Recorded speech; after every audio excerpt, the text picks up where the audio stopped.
ఇబ్బందికరమైనటువంటి పరిస్థితిని ఎదుర్కొన్నాయి. Literacy rate పెరిగిన తర్వాత కూడా చదువు రాని వాళ్ళకంటే చదువు వచ్చిన వాళ్ళలో ఇంకా ఎక్కువ రెట్టింపు స్థాయిలో మూఢనమ్మకాలు పెరుగుతున్నాయి. అది మనకే ఒక అవమానంగా భావించాలి. అవునా? దయచేసి ఇంకెవరైనా ఎన్రోల్ చేస్తే చేయండి. ఇప్పుడు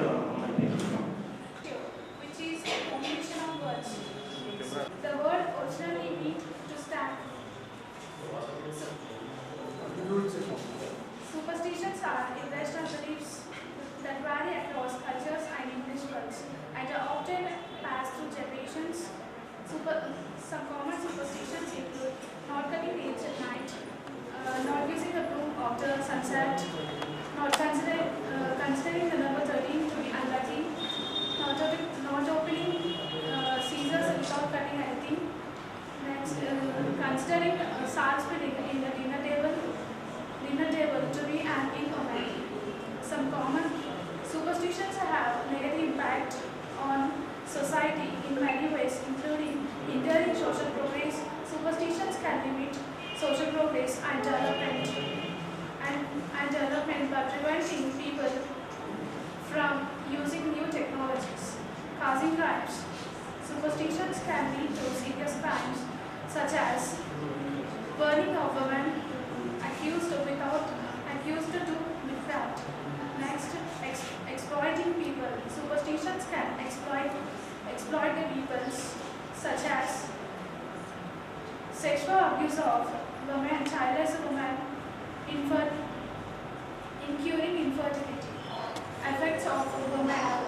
Superstitions can affect a woman's life.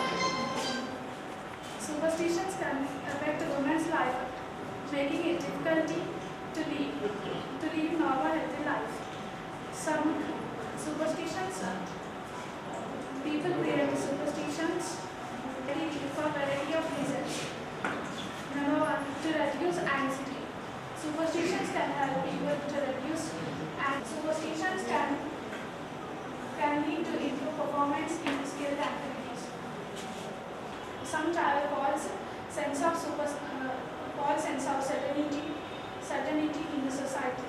To create associations with something seemingly unrelated. When no natural cause, attributing an event which is a superstitious cause,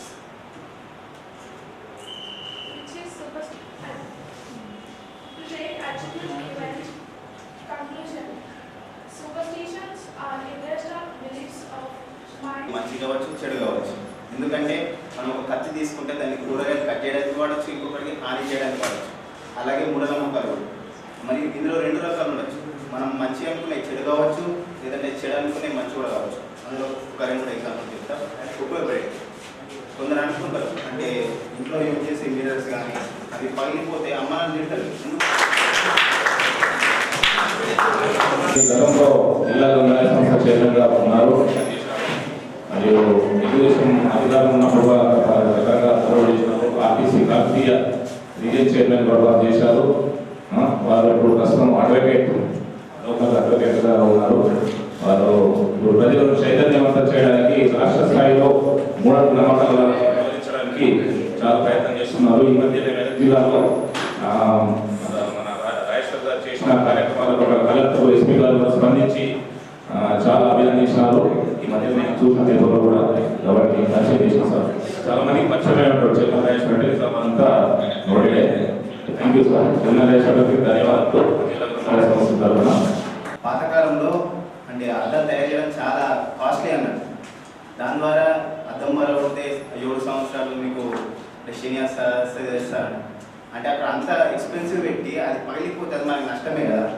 అట్లా మనం ఏదైనా మూఢనమ్మకం తీసుకున్నప్పుడు మనం ఫస్ట్ ఆలోచించాలి. ఎందుకంటే అమ్మానాలకు తెలియదు, వాళ్ళు పెద్దలు చెప్పింది అది ఫాలో అవుతూ వస్తుంది. మనం ఇప్పుడు ఒక మూఢనమ్మకం అని మనం అనిపించినప్పుడు మనకి ఇప్పుడు ఇంటర్నెట్ ఉంది, ఏఐ కూడా ఉంది. ఇప్పుడు నేను కొన్ని ఎగ్జాంపుల్ తీసుకుని అందులో నుంచి కాబట్టి మనం సెర్చ్ చేయొచ్చు, దాని గురించి ఆలోచించవచ్చు. మరి మనం తెలుసుకొని మన అమ్మానాలకు చెప్పాలి. ఎందుకంటే మనం ఒక్కరని చెప్తే ఇట్లా స్పీచెస్ ద్వారా తెలుస్తుంది. అది అమ్మానాలకు చెప్పినా కానీ ఎవరైనా ఓల్డ్ పీపుల్ చెప్పినా కానీ వాళ్ళు ఏంటంటే అర్థం చేసుకుని ఇంకో కూర్చుంటారు కదా, ఎక్కడన్నా ముచ్చటైనా కానీ అక్కడ చెప్పేస్తారు, అరే అట్లా కాదు ఇట్లా అని వాళ్ళకు అట్లా ఏమంటారు ఏదైనా బయట పోయేటప్పుడు బెల్లం మరియు పెరుగు కలుపుకొని మంచిగా అంతం సాఫీగా జరుగుతాయంట. ఎందుకు సాఫీగా జరుగుతుంది? నీకు ఆకలి అయితే చేస్తుంది, నేను అడవిలో ఉండి అన్నం తినలేకపోదు. అది తినడం ద్వారా ఏమవుతుంది? ఎనర్జీ వస్తుంది. కాడ ఏం చేస్తుంది? చల్లదనం, పేకి చల్లదనం. అట్లా ప్రతి ఒక్కదానికి రీజన్ ఉంటుంది. నేను ఇప్పుడు చెప్పేటి అని యూజెస్ చెప్తున్నాను. మరి ఏదైనా అంటే డిసడ్వాంటేజెస్ కూడా ఉంటాయంటే ఉంటాయి. అందులో ఒకటి ఏంటంటే వీడియోస్ని అలో చేయకపోదు అప్పట్లో. అది ఇప్పుడు కొంచెం మారిపోయింది, అందరూ ఎక్కుతారు. అలాగే ఏంటంటే ఇంకోటి కూడా తప్పే కదా, అంటే తెలియదు కుడి సైడ్ ఎక్కువ సైడ్ అంటే దానికి కూడా బ్రెయిన్ కూడా ఉంటుంది. ఇది అదే ఉండదు. దానికి రీజన్ ఏంటంటే స్ట్రెస్ కానీ యాంగ్జైటీ కానీ, దానివల్ల మన కన్నురెప్పలు కొట్టుకోవడం. అది మన ఏంటంటే కుడి చేయడం, అది right side positive, left side negative అన్నట్టు అయిపోయింది. అలాగే మనం ఇప్పుడు ఇదంతా చేయాలి, ఇదంతా ఎందుకు చెప్తున్నాం? ఇంత టైం పాస్ కాదు, మనం తెలుసుకోవాలి. జీవితంలో ఏదైనా సరే తెలుసుకొని ఇంప్లిమెంట్ చేయడమే స్టైల్. అది నేను ఒక గైనకాలజిస్ట్ కాబట్టి నా విషయం, నేను ఇక్కడ ఇంతమంది ఉన్నాను కాబట్టి నా విషయాలు నేను కూడా చెప్తాను. డెలివరీ అయిన తర్వాత అయితే నార్మల్ కానీ సిజరీన్ కానీ అయిన తర్వాత చాలామంది అమ్మలు పప్పు పెట్టరు, ఎందుకంటే చీమ్ పోస్తుందని చెప్పేసి. పెరుగు, మజ్జిగ లాంటివి ఇవ్వరు, ఎందుకంటే లోపల బిడ్డకి జలుబు చేస్తుందని. కానీ అది తప్పదు, యాక్చువల్గా అది తప్పు.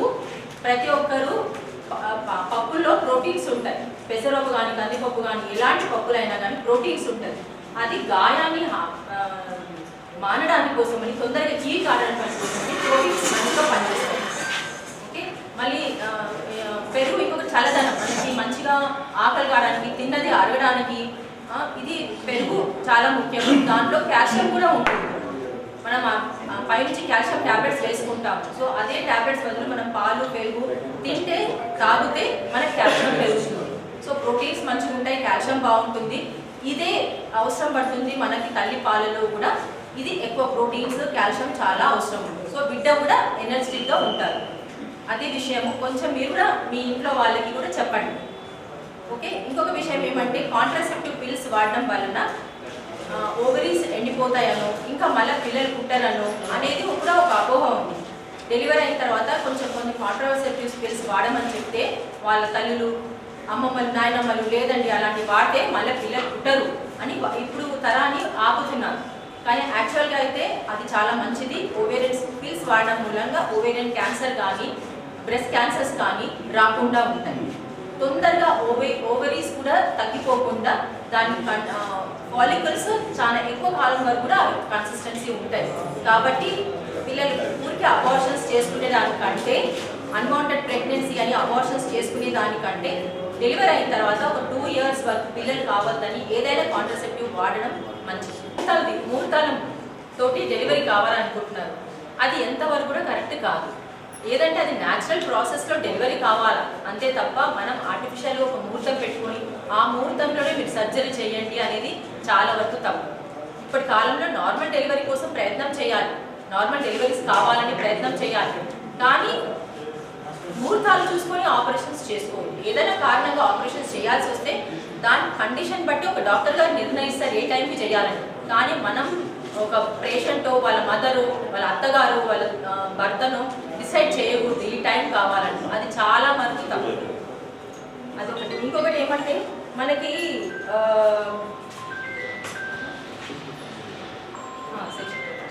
అయితే ఇంకొకటి మనకి ఫస్ట్ ఒక బేబీ పుట్టిన తర్వాత సెకండ్ బేబీ, ఫస్ట్ బేబీ ఆడపాప అయిందనుకో వాళ్ళ ఇంట్లో వాళ్ళందరూ కొంచెం అన్హ్యాపీగానే ఉంటారు. కానీ కొన్ని రోజుల తర్వాత రికవర్ అవుతారు. ఏంటంటే నెక్స్ట్ బాబు పుట్టచ్చు అని.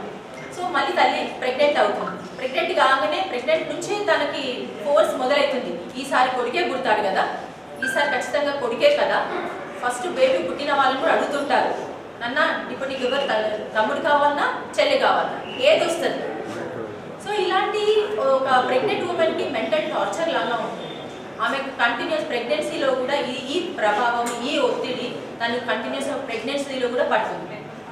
ఒకటి. రెండో విషయం ఏమంటే ఇప్పుడు వాళ్ళు ఏం చేస్తారు, తీసుకెళ్తారు స్కానింగ్ దగ్గర తీసుకెళ్ళిన తర్వాత మేడంకి వచ్చి చెప్పరా పాపనా పాప అని. ఇది అడగడం చాలా తప్పు. ఇంకొక విషయం ఏమంటే కొంతమంది ఇంకా ఫోర్స్ చేసి మాకు ఇద్దరే సంతానం చాలు, ఫస్ట్ పాప ఉంది, మాకు రెండోది బాబు అయితే కంటిన్యూ చేస్తాం, లేకపోతే అబార్షన్ చేసుకుంటాం. ఇలాంటి సిచ్యువేషన్స్, ఇలాంటి అట్మాస్ఫియర్ ఎట్ దిస్ జనరేషన్ ఇప్పుడు ఏఐ అంటున్నారు, ఆర్టిఫిషియల్ ఇంటెలిజెన్స్ అంటున్నారు, గూగుల్ సర్చ్ అంటున్నారు. ఇన్ని సర్చ్ చేస్తుంటే మీకు కనబడట్లేదా? పాప అయినా బాబైనా హెల్దీ చైల్డ్ ఈజ్ ఇంపార్టెంట్. మీ పుట్టే బిడ్డలు బాగున్నారా లేదా అని అడగండి, హెల్దీగా ఉన్నారా లేదా అని అడగండి. మీరు సెకండ్ ట్రైమిస్టర్లో డబుల్ మార్కర్స్ టెస్ట్ చేయించండి, ఎన్టీ స్కాన్ చేయించండి, 5th మంత్లో ట్రిపుల్ మార్కర్స్ చేయించండి, టీఫా స్కానింగ్ ఉంది చేయించండి, బిడ్డ బాగుందా లేదా అని తెలుస్తుంది. ఇలాంటి దాంట్లో మనం ముందుండాలి తప్ప పాపనా బాబా అనేది నాట్ ఎట్ ఆల్ ఇంపార్టెంట్. ఇప్పుడు చూడండి, ఈ డిబేట్కి 2 అమ్మాయిలు వచ్చారు, ఒకటే ఒక అబ్బాయి వచ్చాడు. సో అమ్మాయిలు ఎంత ముందుకు వెళ్తున్నారు, ఎంత ముందు ఆలోచనతో ఉంటున్నారు. So that is important. This is not నేను ఎవరికి తక్కువ చేసి చెప్పట్లేదు, ఆల్రెడీ మీకు సొసైటీలో ఒక బాబు అంటే ఒక మగవాళ్ళు అనేసరికి ఒక రేంజ్లో ఉన్నారు, మీరు అమ్మాయి అనేసరికి ఒక కొంచెం తక్కువ రేంజ్లో. సో వీళ్ళని కూడా ఎందుకు తక్కువ చేయాలా, మిమ్మల్ని ఎక్కువ చేయాలా? వీళ్ళని కూడా సేమ్ రేంజ్లో పెట్టడానికి నేను వీళ్ళని ఒక మాట గొప్పగా చెప్పాను, అంతేగాని మీరు తక్కువ అనే ఉద్దేశం కాదు. సో మీరు ముందు వాళ్ళకి చెప్పాల్సింది ఏమంటే, ఐదర్ మీరు రేపు ప్రెగ్నెంట్ అయ్యి వీళ్ళు ఆడపిల్లలు రేపు మీకు భర్తలు కానీ అత్తమామలు కానీ నాకు కొడుకే పుట్టాలనే ధోరణి వాళ్ళు ఆలోచిస్తే మీరు మాత్రం ఖచ్చితంగా చెప్పాలి ఏంటంటే, పాప అయినా బాబా అయినా పర్వాలేదు, ఎవరైనా ఆరోగ్యమైన చైల్డ్ ఇద్దరు, ఒకరు కానీ ఇద్దరు కానీ చాలు. దాని తర్వాత మీరు వద్దనుకుంటే you should use the contraception, అంతేగాని అబార్షన్స్కి మాత్రం ఎట్టి పరిస్థితులలో వెళ్ళకూడదు. ఎందుకంటే ఈ ప్రెసెంట్ జనరేషన్లో ఇంకా ఈ థాట్ నడుస్తుంది, అబ్బాయిలా అమ్మాయిలా అనేది ఇంకా థాట్ నడుస్తుంది, ఇంకా అబార్షన్స్ జరుగుతున్నాయి. ఎంతమంది చనిపోతున్నారు maternal death due to abortions. కొన్ని గవర్నమెంట్ వరకు వస్తుంది, కొన్ని గవర్నమెంట్ వరకు రాకుండా హాస్పిటల్కి వస్తున్నారు. వాళ్ళు డెత్ అయితే ఒక డాక్టర్ని బ్లేమ్ చేస్తున్నారే తప్ప పేషెంట్ వాళ్ళు తప్పు చేసిందని ఏ ఒక్కరు కూడా మాట్లాడలేదు. అబార్షన్స్ కరెక్టా? అబార్షన్స్ చేయించుకోవడం కరెక్టా? ఇప్పుడే మీరు మాట్లాడకపోతే రేపు ఏం మాట్లాడతారు మీరు? అబార్షన్ అంటే కడుపులో ఉన్న బిడ్డని తీసేసుకోవడము. కొన్నిసార్లు మేల్ చైల్డా ఫీమేల్ చైల్డా అని డిసైడ్ చేసుకొని తీసేసుకుంటారు. కొన్నిసార్లు మాకు వద్దు, మాకు 2 పిల్లలు ఉన్నారు చాలు అని తీసేసుకుంటారు. ఏదైతే నేను తీసేసుకోవడానికి అబార్షన్ అంటారు, అది కరెక్టా రాంగా? గట్టిగా చెప్పండి. Yes, good. సో ఇది తప్పు. కాకుండా ఉండడానికి కాంట్రాసెప్టివ్ పిల్స్ ఉంటుంది. ఎనీ గైనకాలజిస్ట్ దగ్గరికి వెళ్ళినా వాళ్ళు మీకు సజెస్ట్ చేస్తారు. బాస్కెట్ ఆఫ్ కాంట్రసెప్షన్ అంటారు. అంటే మీ పరిస్థితిని, ఫస్ట్ చైల్డ్ అయితే కాంట్రసెప్షనా, సెకండ్ అయితే కాంట్రసెప్షనా, మీకు బాస్కెట్ ఆఫ్ కాంట్రసెప్షన్స్ ఇస్తారు. మీరు దాన్ని చూస్ చేసుకోవాలి మీ సిచ్యువేషన్ బట్టి. కానీ మీరు అబార్షన్స్కి వెళ్ళదు.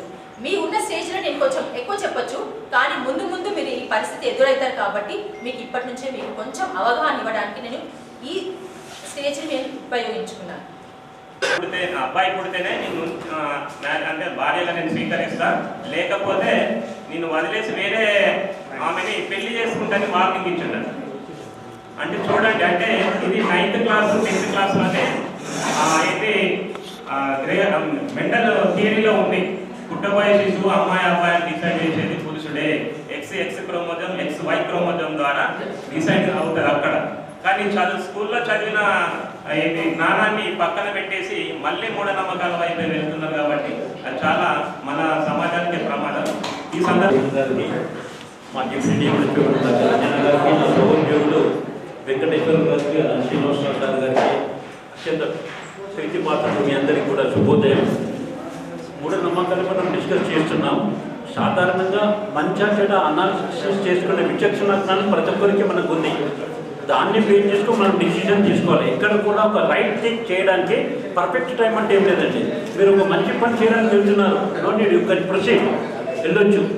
కానీ మనం పాత కొన్ని విషయాలు మనం తీసుకున్నట్లయితే, ఒక తల్లి నేను అబ్జర్వ్ చేశాను, ఏం చెప్తున్నాడు పిల్లోడికి, అరే క్యాలీఫ్లవర్ తిను, నీ బ్రెయిన్ డెవలప్మెంట్ బాగుంటుంది, నువ్వు చిక్కుడు గింజలు తిను, నీ కిడ్నీ డెవలప్మెంట్ బాగుంటుందని చెప్తున్నాను. తర్వాత తల్లిని అడిగాను, ఎందుకమ్మా అలా చెప్తున్నావు అంటే, లేదు సార్ కిడ్నీ మన చిక్కుడు గింజ సేమ్ ఆకారంలో ఉంటుంది, బయాలజీలో మాత్రం చెప్పేటప్పుడు మూత్రపిండాలు చిక్కుడు గింజ ఆకారంలో ఉంటాయని చెప్తారు. నేను చెప్పేది ఏంటంటే చిక్కుడు గింజలు తింటే మూత్రపిండాలు బాగుంటాయి, ఫ్యూచర్లో డయాలసిస్ చేసుకునే పరిస్థితి రాదని చెప్పారు. అంటే ప్రోటీన్ ఫుడ్ ఎక్కువ చిక్కుడు గింజలు దొరుకుతుంది. దాన్ని పేదవాడి మాంసం అని కూడా అంటుంటారు. క్యాలీఫ్లవర్ మన చేతిలో పట్టుకుంటే మన బ్రెయిన్ కూడా క్యాలీఫ్లవర్ షేప్ ఉంటుందండి. ఆ తల్లి చెప్పేది అంటే వాడు ప్రతిరోజు ఆ కూరగాయలు తినాలి. ఒకవేళ మనం కోసినట్లయితే మన బాడీలోనే వాటర్ కాంటెంట్ ఎక్కువ, బ్లడ్ కాంటెంట్ తక్కువ, కానీ కోస్తే మాత్రం మనకు వచ్చేది బ్లడ్. అదే టమాటా కన్నా క్యారెట్ కోస్తే రెడ్ కలర్ ఉంటుంది. ఇవి తింటే బాడీలో బ్లడ్ ఎక్కువ డెవలప్ అవుతుందని చెప్తుంటారు. అందుకు కొన్ని చూసాం. నేనే ఆఫీస్కి వెళ్తున్నాను, పిల్లి ఎదురు వచ్చింది, పక్కింటి ఆయన గట్టి తుమ్మేశాడు, నా భార్య కూర్చొని వెళ్ళాను. సరే కూర్చొని వెళ్ళాను. పోయేసరికి మా ఆఫీసర్ అదే మేడం గారు నన్ను స్కోల్ చేశారు. ఏంటి వేణుగోపాల్ గారు మీరు 10:30కి రావాలి, 11 అయిందని. పిల్లి ఎడ్డం వచ్చింది లేదా, మా భార్య తుమ్మిందంట మేడం, ఆగమన్నదంటే ఆయన కాబట్టి నేను ఇవి స్కోల్ చేస్తున్నా. ఒకవేళ అదే మీరు ఆగుకుంటే ఇన్ టైంలో ఆఫీస్కి వచ్చేవాళ్ళు కదా. చాలామంది చూస్తుంటే ఎడమకాలకి నల్ల దారం కట్టుకోవడం. అంటే ఇవి వాళ్ళు తీసుకునేటివి ఇలాంటి సైన్స్ యుగంలో కూడా మనం దాన్ని తగ్గించుకుంటూ పోవాలి. ఓకే, ఒక వ్యక్తి చెప్పారనుకోండి, అది దాన్ని ఆలోచిద్దాం మనం. అందుకే ఒక సామెత చెప్తుంటారు, చేత కానివాడు మాటలు ఎక్కువ మాట్లాడతారా, చెల్లెని రూపాయికి గీతలు ఎక్కువ ఉంటారు. సో వాళ్ళు కాదు, ఆ డిసిషన్ తీసుకునే స్టేజ్లో మనం ఉన్నాం. మనం అనాలిసిస్ చేసుకోవాలి. అనాలిసిస్ చేసుకున్న తర్వాత what is right, what is wrong అనే దానిపైన మనం నిర్ణయం తీసుకొని ముందుకు వెళ్తుపోతుండాలి. అందుకని మీలో మెయిన్ ఉండాల్సింది ఆత్మస్థైర్యం, చేస్తాననేటటువంటి ఆ కృషి, పట్టుదల కనుక ఉంటే తప్పకుండా మీరు సాధిస్తారు. చాలామంది స్టూడెంట్స్ కింద చదువుతున్నారు, చూశాను. ఏంటంటే సార్ టార్గెట్ మాది అదే, మా టార్గెట్ సీట్ కొట్టడం లేదా జాబ్ సంపాదించడం, కానీ 2 పోస్టులు ఉన్నాయి సార్, నాకు రాదు. ఆయన ముందే డిసైడ్ అవుతున్నాడు. రాంగ్ అది. ఆ ఒక్కటి నాది, దాన్ని నేను నిజామాబాద్లో ఈ గ్రంథాలలో చదువుతున్నాను లేదా నా కోసం కేటాయించడం, దాన్ని నేనే సాధిస్తాను, చదవండి, తప్పకుండా మీరు సక్సెస్ అవుతారండి. ఆ పాజిటివ్నెస్ కనుక ప్రతి ఒక్కరు డెవలప్ చేసుకుంటే ఈ మూఢనమ్మకాలు అనేటువంటి సైన్స్ యుగంలో ఇంకా లేవు. దాన్ని తీసేసి మీరు కనుక ముందుకెళ్తే తప్పక విజయం సాధిస్తారని మరొకసారి ప్రతి ఒక్కరికి కంగ్రాచులేషన్ తెలియజేస్తూ, ఒకటి మాత్రం నేను కూడా అబ్జర్వ్ చేశాను. అంటే ఇందాక మేడం గారు చెప్పినట్టు అఫ్కోర్స్ మన తెలంగాణలో మేల్ ఫీమేల్ రేషియో బాగున్నా ఆ వింగ్ నేను ఇప్పుడు చూస్తున్నాను. మనం ఒకటి లోపల ఉంది ఆడపాప మగ పాప, దాన్ని డిసైడ్ చేసేది XY క్రోమోసోమ్స్ అని కూడా తెలియజేశారు. దీనికి మాత్రం వెళ్ళకండి. కానీ నా కొడుకే నాతో ఒకటి అన్నాడు, అరే అక్కడికి వెళ్ళి తీసుకురండి నాన్న, అక్కడ అందరు కలుస్తున్నారు, నేను వెళ్ళను అన్నాడు. తర్వాత నా పాపను పోయి తీసుకురా అన్న, అక్కడ దగ్గర బాయ్స్ ఉన్నారు కదా, బాయ్స్ ఉంటే నాకు నేను పోయి తీసుకొస్తాను. అది ఒక గర్ల్ చేయగలదు, ఇక్కడ మొగతను వెళ్ళలేడు. మళ్ళీ అందరికీ ఆన్సర్ చెప్తుంటారు, ఫీమేల్లోనే మేల్ ఉన్నాడు, షీలోనే హీ ఉన్నాడు అని చెప్తుంటారు. కానీ ఎవరైనా మీలో ఆ ఎథికల్ మారల్ వాల్యూస్ డెవలప్ చేసుకోండి. వీళ్ళందరూ మన వాళ్ళే, ప్రతి ఒక్కరికి మ్యారేజ్ అయిపోతుంది. ఫ్రెండ్షిప్ అనేది ఆడ మగ మధ్య ఉంటే తప్పు కాదు, లిమిట్స్ క్రాస్ కాకూడదు. ఆ ఎథికల్ మోరల్ వాల్యూస్, కల్చర్ కావచ్చు, మన సంస్కృతి సాంప్రదాయం అనేది మన పేరెంట్స్ నుంచి మనకు వస్తుంది. దాన్ని కాపాడుకోవాల్సిన బాధ్యత, ముందు తరాలకు అందించవలసిన బాధ్యత కూడా మన చేతిలోనే ఉంది. కాబట్టి దాన్ని మనం ఇతర తరాలకు అందిస్తూ మనం ఈ సొసైటీలో ఒక మెంబర్గా ఉన్నాను కాబట్టి ఆ సొసైటీలో నేను ఒక మోడల్గా ఉండాలి అనేటటువంటి విచక్షణ జ్ఞానం కనుక మన దగ్గర ఉంటే మనం తప్పక ముందుకు వెళ్తాం. కానీ మనం ఏంటంటే నిజామాబాద్ చూస్తే ఒక మలోత్ పూర్ణ తీసుకున్న అమ్మాయి ఉంది, నిక్కి జరీన్ తీసుకున్న అమ్మాయి ఉంది. ఎందుకు మనల్ని కూడా కాదా ఉన్నారు, క్రికెట్ ప్లేయర్స్ ఉన్నారు, అందరూ. అది అనుకుంటే తప్పక సాధిస్తాం. అనుకోలేమనుకోండి మనం సాధించలేం. నేను సాధిస్తాననే తప్పన పట్టుదల కృషి కనుక మీలో వస్తే ప్రతి ఒక్కరు ఆడకోవచ్చు మోకోవచ్చు ఏదైనా సాధిస్తారని తెలియజేస్తూ అవకాశం ప్రతి ఒక్కరికి ధన్యవాదాలు తెలియజేస్తూ ముగిస్తాం. అదేవిధంగా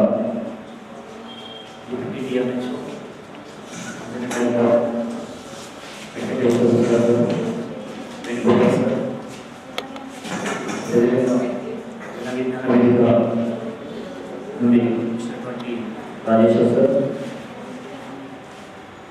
లైబ్రరీ స్టాఫ్ రాజరెడ్డి గారు అండ్ సారకం సార్, ఇక్కడ ఇచ్చేసినటువంటి అందరికీ కూడా కోరుకుంటున్నాం. ఇక్కడ మనం మాట్లాడుకుంటున్నాం ఉపన్యాసం పోటీ కండక్ట్ చేయడం జరిగింది. టాపిక్ వచ్చేసి ప్రస్తుత సమాజంలో మూఢ విశ్వాసాలు, blind beliefs in current society. మనం టెక్నాలజీ పరంగా చాలా ముందుకు పోతున్నాం, అన్ని రంగాల్లో ముందుకు వెళ్తున్నాం. కానీ మనలో మూఢనమ్మకం మాత్రం అలాగే ఉంది. ఒక సినిమాలో ఒక ఎగ్జాంపుల్ చెప్తాను. ఒక సినిమా చూసినట్టయితే ఒక సినిమాలో హీరోయిన్ అంటారు అనమాట. ఏంటంటే ఆ హీరోయిన్ ఏం చదవదు, ఏం రాదు, కానీ ఎగ్జామ్స్ రాసి వస్తుంది. ఎగ్జామ్స్ రాసి వచ్చి నేను అన్ని సబ్జెక్టులో పాస్ అయిపోతా అని అంటారు. వాళ్ళ ఇంట్లో అందరూ షాక్ అవుతారు. ఇవి చదువులో వెనుక కానీ అన్ని సబ్జెక్ట్స్లో పాస్ అయిపోతా అంటుంది. అసలు ఇంత కాన్ఫిడెన్స్ ఎట్లా వచ్చింది ఈమెకి అని చెప్పేసి వాళ్ళ ఇంట్లో అందరూ షాక్ అయిపోతారు, అడుగుతారు ఏంది నీ కాన్ఫిడెన్స్, నీ కాన్ఫిడెన్స్ ఏంటి, అన్ని సబ్జెక్ట్స్ ఎట్లా పాస్ అయిపోతావు అంటే నేను ఆ స్వామికి 100 కొబ్బరికాయలు కొట్టుకొని చెప్పిన, నేను ఈ మొక్కు మొక్కుకున్నా ఆ మొక్కు మొక్కుకున్నా అని చెప్పేసి అన్ని మొక్కులు చెప్తారు అనమాట. అంటే మనం ఇంకా ఏ సమాజంలో ఉన్నాం, అది సినిమాలో ఉన్నట్టు కానీ వాస్తవంగా బయట సమాజంలో కూడా చాలా మంది అలాగే ఉన్నారు. మనం కష్టపడం కానీ ఏదో ఒక నమ్మకం, ఏదో ఒక విశ్వాసం మన పైన డామినేట్ చేస్తూ ఉంటుంది. మళ్ళీ చదువుకోని వాళ్ళ అంటే అట్లా కాదు, మళ్ళీ అందరూ చదువుకున్న వాళ్ళే, అందరూ డిగ్రీలు పీజీలు చేసిన వాళ్ళే, అందరూ మంచి మంచి రంగాల్లో ఉన్నటువంటి వాళ్ళు మాత్రమే. అయినా కూడా మనం ఇంకా కొన్ని కూడా మూఢనమ్మకాలని చెప్పేసి ఇంకా మనము దాన్ని పాటిస్తూ ఉంటాం. మనం ఇంకా అభివృద్ధి చెందిన తర్వాత కూడా మారుమూల ప్రాంతాల్లో, మారుమూల గ్రామాల్లో ఇంకా ఇప్పటికీ కనిపిస్తూ ఉంది. దృక్పథాన్ని కలిగి ఉండాలి. ఏంటి శాస్త్రీయ దృక్పథం అంటే చాలా మంది దాని యొక్క కాన్సెప్ట్ అనేది మర్చిపోతూ ఉంటారు. అంటే ఏదైనా ఒక నిరూపణ అంటే ప్రయోగపూర్వకంగా నిర్ధారణ కానటువంటి ఏ అంశమైనా దాన్ని మనం గుడ్డిగా నమ్మరాదు. నమ్మకము, మూఢనమ్మకం, నమ్మకాలు అందరికీ ఉంటాయి, మూఢనమ్మకం కొద్ది మందికే ఉంటాయి. అంటే ఈ నమ్మకము మూఢనమ్మకాలు డిఫరెంట్ వేరియేషన్స్లో ఉన్నప్పటికీ చాలా మంది పాటించడంలో వాళ్ళు చదువుకున్న వారా చదువులేని వారని వ్యత్యాసం ఏం లేదు. 99% మహిళల్లో మూఢనమ్మకాలు ఉన్నాయంట, 70% మంది పురుషుల్లో మూఢనమ్మకాలు ఉన్నాయంట. అంటే చూడండి ఇంకా ఏ స్థాయిలో ఉన్నాం మనం భారతదేశంలో అనేది ఒక్కసారి మనం గమనించుకోవాలి. అంటే ప్రపంచవ్యాప్తంగా అన్ని దేశాల్లో మూఢనమ్మకాలు ఉన్నాయి. ఇందాక అమ్మాయి చెప్పినట్టు మన దగ్గర పిల్లి అడ్డం వస్తే మనం ఒక అపశకనం లాగా భావిస్తాం. కొన్ని కంట్రీస్లో ఆ పిల్లిని అడ్డం రావడానికే వాళ్ళు అవకాశాన్ని కల్పిస్తారు. జపాన్ కానీ అమెరికా కానీ ఇట్లాంటి కొన్ని కంట్రీస్. అంటే ఆ పరిస్థితులకు అనుగుణంగా వివిధ దేశాల్లో వివిధ రకాలైనటువంటి మూఢనమ్మకాలు ఉన్నాయి, ఓకే. కానీ వాటిని అన్ని కూడా మనము శాస్త్రీయంగా అవి నిరూపణకు గురైనయా కాలేదా కాకుండా మా ఫ్రెండ్లో మమ్మీ కట్టింది అన్నాడు. అంటే దిష్టి అంటే ఏంటి అంటే ఏం చెప్పలేకపోతున్నాడు. అంటే ఇప్పుడు మన భారతదేశంలో దిష్టి అంటే ఎవడైతే శారీరకంగా మానసికంగా ఆరోగ్యంగా ఉంటాడో వాడిని చూసి దిష్టి చెందడం అన్నట్టు. బాగా ఉన్నాడు అనుకోండి, మంచిగా ఆరోగ్యంగా అన్ని రకాలుగా ఉన్నాడు అనుకోండి, వాడిని చూసి దిష్టి అయిందని అనుకుంటున్నారు. అంటే ఇంకా ఏంది అంటే దానిపైన ఆ నల్లదారం పైన ఏమైనా శాస్త్రీయ నిరూపణ ఉందా దిష్టికి? దానికి లేదు. కాబట్టి అది ఎట్లా వస్తున్నది? పోషకాహార లోపం ద్వారా అనేక వ్యాధులకు గురి కావడం, రక్తహీనత ద్వారా వాళ్ళు నీరసం నిస్సత్వకు గురి కావడం, ఇంకా అనేక జబ్బులకు గురై మానసికంగా శారీరకంగా వేదనకు గురవుతున్నటువంటి వాళ్ళు అదొక ఆత్మ సంతృప్తి కోసం, పాజిటివ్ ఎనర్జీ కోసం అది కట్టడం అంతే. అంటే వచ్చిన వ్యక్తిని డైరెక్ట్ ఫేస్ చూడకుండా కాళ్ళని చూడడం, అంటే అది ఏందో అన్నట్టు. అంటే వారి యొక్క డైరెక్షన్ని, వారి యొక్క చూపుని డైరెక్షన్ని చేంజ్ చేయడం కోసమే అంతే. దాంట్లో ఎటువంటి శాస్త్రీయత లేదు, శాస్త్రీయ దృక్పథం లేదు.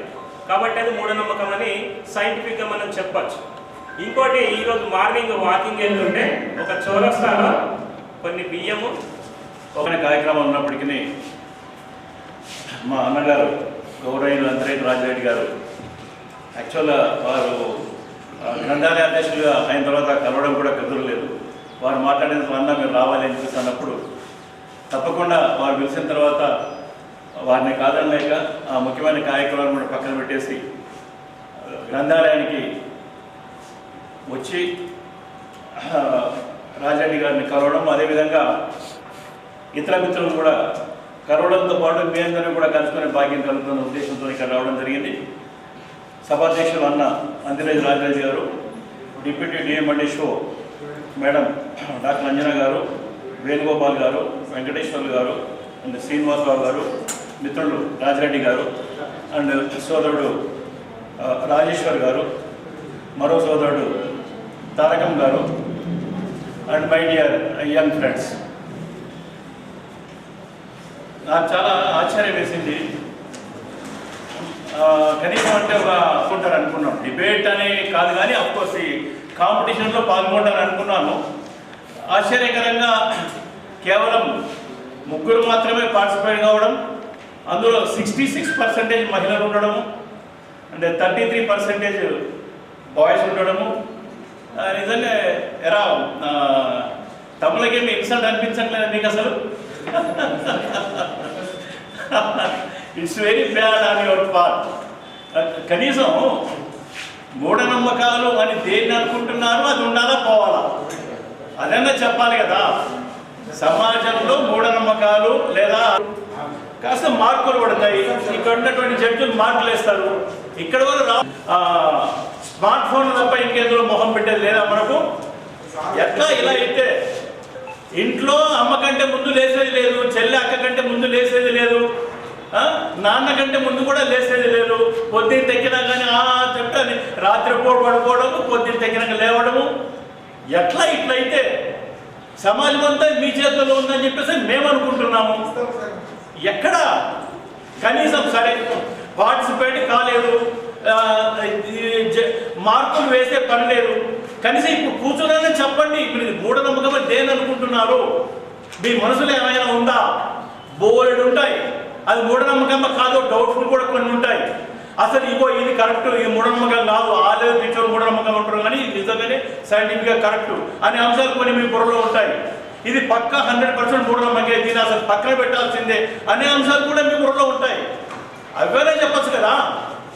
ఇది చెప్పండి, ఒక్కొక్కరు బట్టి మీరు ఒక్క మూఢనమ్మకం, కనీసం ఒక్క మూఢనమ్మకం మీ బుర్రలో ఉన్న ఒక్క మూఢనమ్మకం ఇప్పుడు చెప్పండి. వాటికి పవర్ ఉంటుందా? ఓ నైస్, పవర్ ఉంటుంది. ఏ రకమైన మంత్రం చేస్తే ఏ రకమైన పవర్ ఎక్కడ పనిచేస్తుంది మీ దృష్టికి వచ్చి చెప్పండి. At least single point. వాళ్ళు చెప్పరు కాదు, ఏదో చేస్తే ఏదో అయిందని కూడా అయిందేదో చెప్పండి. రిజల్ట్ చెప్పండి, కనీసం ఆ రిజల్ట్ చెప్పండి. చెప్పగలుగుతారా? చెప్పుతుంది. It's all right. నేను దేవుడి గురించి అడగలేదు కదా. మంత్రం ఒకరికి మంత్రం వేస్తే ఆ వ్యక్తి ఇంట్లో బర్రె పాలియకుండా ఉంటుందా? ఆవు పాలలో రక్తం వస్తుందా? ఈ మంత్రాల వల్ల జరుగుతుందా? మీరేమనుకుంటారు? జరుగుతుందా? అట్లా మంత్రాలు ఉంటాయి, మంత్రగాళ్ళు ఉంటారు, మంత్రగత్తెలు కూడా ఉంటారు. కానీ అవి కేవలం శబ్దాలు మాత్రమే, వాక్యాలు మాత్రమే, పద్యాలు మాత్రమే, శ్లోకాలు మాత్రమే. వాటికి పవర్ ఉండదు. మంత్రాలకు చింతకాయలు రాలవు. రాలుతాయా? అయిపోయి. మన పెద్దోళ్ళు చెప్పింది సంగతి. మంత్రాలకు చింతకాయలు రాలే ప్రశ్నే లేదు. కానీ మంత్రాలు ఉన్నాయన్న అనుమానంతో జగిత్యాల జిల్లాలో ఒక మండల కేంద్రంలో ఒక మండలంలో ఒక గ్రామంలో మీలాంటి యువకులంతా కలిసి ఒక పోస్టర్, ఒక బ్యానర్ కట్టిండ్రు. బ్యానర్ మీద నా పెద్ద తాటికాయని అక్షరాలతో రాసిండ్రు, ఒరే మంత్రగాళ్ళ ఖబర్దార్, ఒక్కొక్కరిని వెతుక్కుంటూ చంపేస్తాం, ఫలానా కట్ట కింద మేము మీద వచ్చి వాడిని కథం పట్టిస్తాం, యాబ్సెట్ కిందకి వచ్చి వీడిని కథం పట్టి పేర్లతో సహా రాశారు. మంత్రగాళ్ళ జాగ్రత్త అంటే నేరుగా హత్య చేస్తామని చెప్పని యువకులు తెగించి మరీ బ్యానర్ కట్టే పరిస్థితి వచ్చింది. ఎందుకు వచ్చింది? అన్న చెప్పినట్టుగా ఆర్టికల్ 51 AH ఏం చెప్తుందో మర్చిపోయాం. మన భారత రాజ్యాంగం ఏం చెప్తుందో మనం మర్చిపోయాం. సైంటిఫిక్ టెంపర్ లోపించింది. సైంటిఫిక్ టెంపర్ మనకు ఉంటే, మంత్రాలకు పవర్ ఉండదని చెప్పి మనకు అర్థమవుతే ఎవరిని చంపాల్సిన అక్కర్లేదు. కానీ గ్రామాలలో మంత్రగత్తెలు కొందరు ఇంతప్పుడు బొట్టు పెట్టుకొని ఎంటికలు ఇరవోసుకొని తోవండి పోతూ ఉంటారు. షిగాలు వస్తాయి, యాపకములు పట్టుకొని ఊగుతూ ఉంటారు. వాళ్ళని చూసి మిగతా వాళ్ళు భయపడతారు.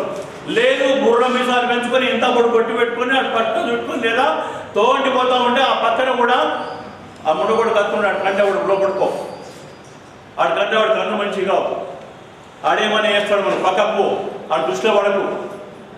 ఈ రకంగా ఎందుకని ఆడు మంత్రం చేస్తాడని. వాడు కూడా నన్ను చూస్తే వాడు భయపడుతుండే. అంతకుముందు వాడు నమస్తే పెట్టకపోతుండే, నాకు నన్ను చూస్తే భయపడుతుండే. వీడికి లోపల ఖుషి అయిపోయి వీడికి అది బెదిరించుకొని బతుకుతుంది. అలవాటు పడి పిలిచి బొట్టు పెట్టడమో, తాయితీ కట్టడమో, ఇంకో చదవడమో చేయడమో చేస్తే వాడికి అనఫిషియల్ ఆదాయం 2 నెలలనే వాడికి ఒక బంగాళ వేసిపోతుంది, 3 నెలలనే పిల్లల అర్థం అయిపోతుంది. వాడికి అనుకోకుండా ఆదాయం వస్తుంది. వాడు ఖుషి అయిపోయింది దాంట్లో. అటువంటి వాడు సమాజానికి టార్గెట్ అవుతాడు మంత్రగాడు అని చెప్పేసరి.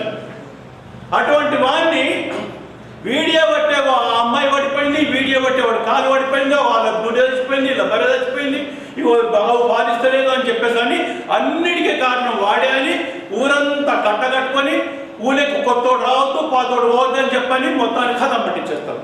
పోలీసు వాళ్ళు కూడా దొరకరు. ఒక చిన్న ఉదాహరణ చెప్తాను మీకు అన్న టైం ఉందా. ఈ సంస్థకు గ్రంథాలయ సంస్థ చైర్మన్గా వచ్చాను. Just at the age of 24 years or 23 years.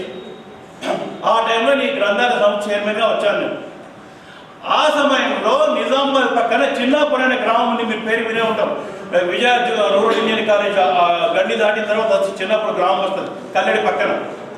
ఆ గ్రామంలో నారాయణ రెడ్డి అనే మనిషి పాము గడిచింది.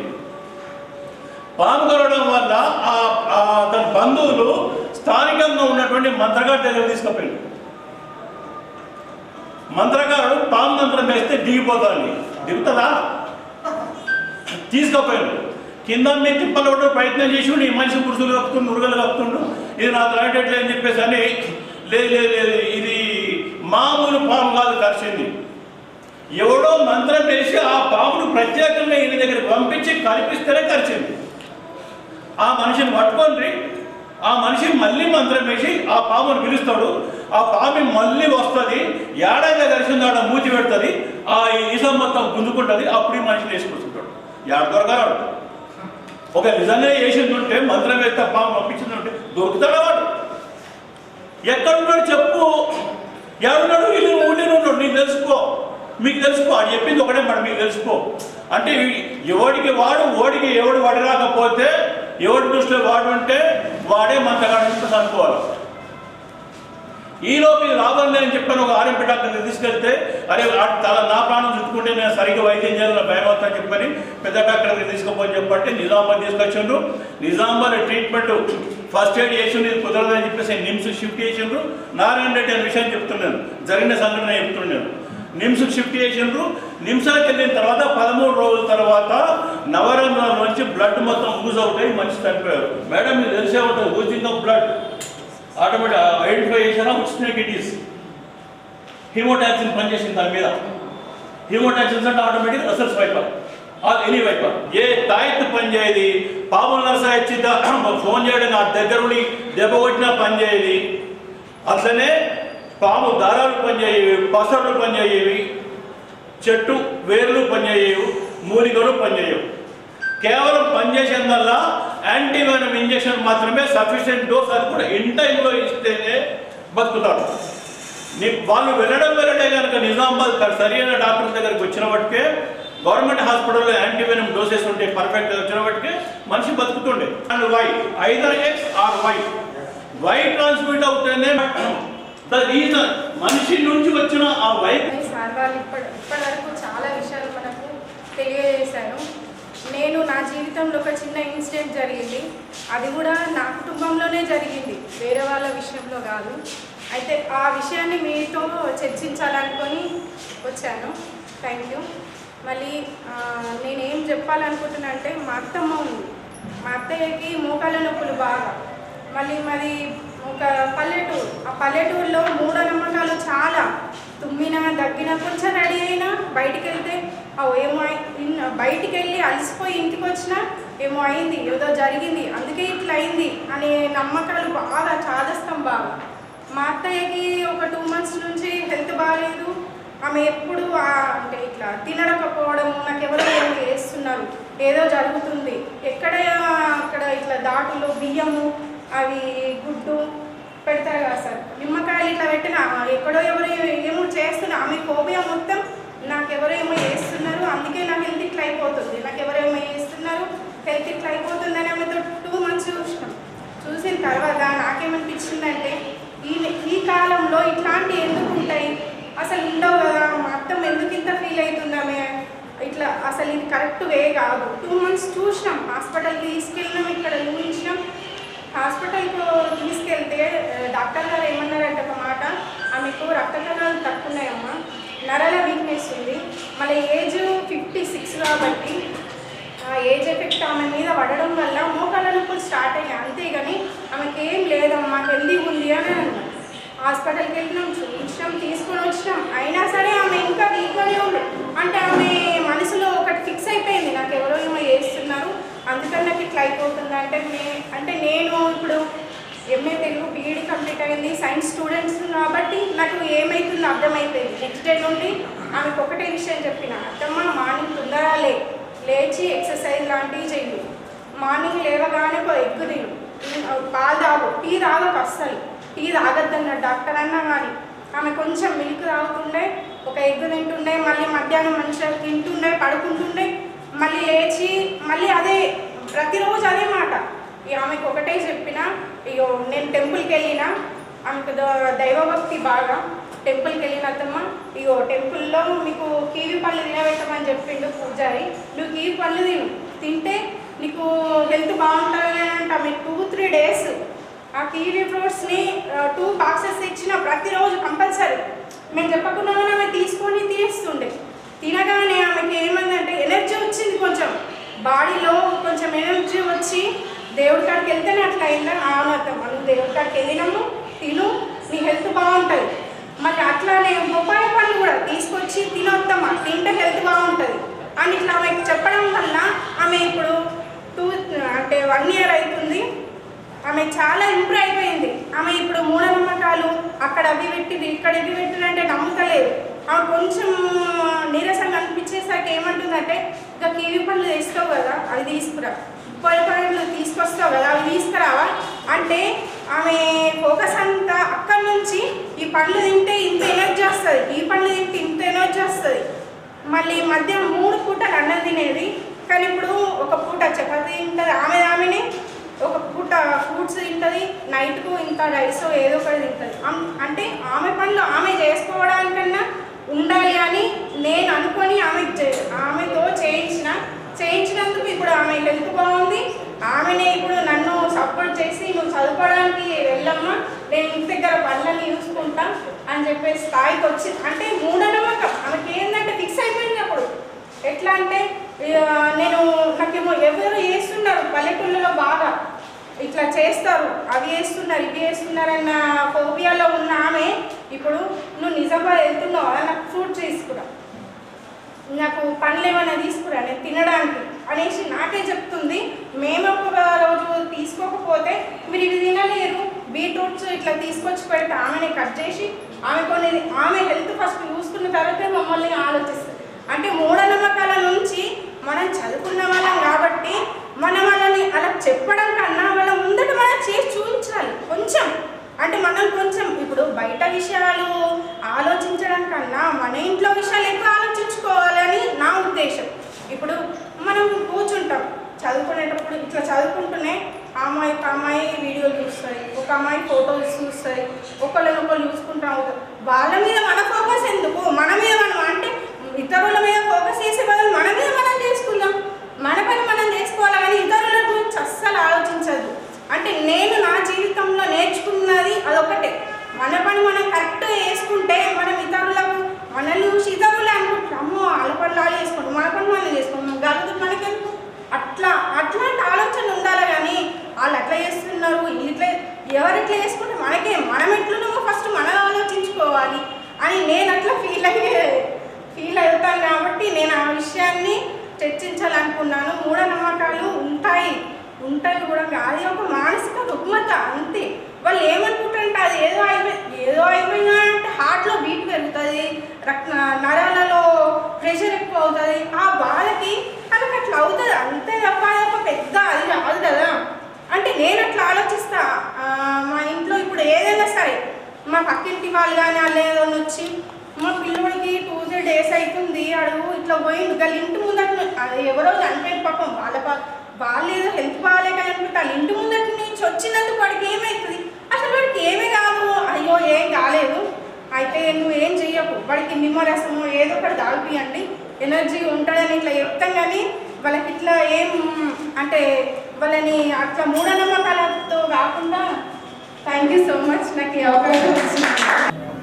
జిల్లా గ్రంథాలయం 57వ వార్షికోత్సవ సందర్భంగా ఈరోజు పిల్లలందరినీ కూడా మూఢనమ్మకాలపై చర్చించడానికి పిలవడం జరిగింది. వాళ్ళందరూ కూడా వాళ్ళ ఒపీనియన్స్ ఇవ్వడం, దానిపై కొంతమంది న్యాయ నిర్ణేతలను పిలవడం జరిగింది. వాళ్ళ పిల్లలు ఇచ్చిన ఒపీనియన్ మీద వాళ్ళు డిసిషన్ తీసుకొని మాకైతే న్యాయ నిర్ణయాలు ఏదైతే డిసిషన్ తీసుకుంటారో వాళ్ళకు ఫస్ట్ అండ్ సెకండ్ ప్రైజ్లు ఇవ్వడం జరుగుతుంది. చైతన్యం చేయడానికి చాలా విషయాలు నిర్వహించారు. వారందరికీ ధన్యవాదాలు.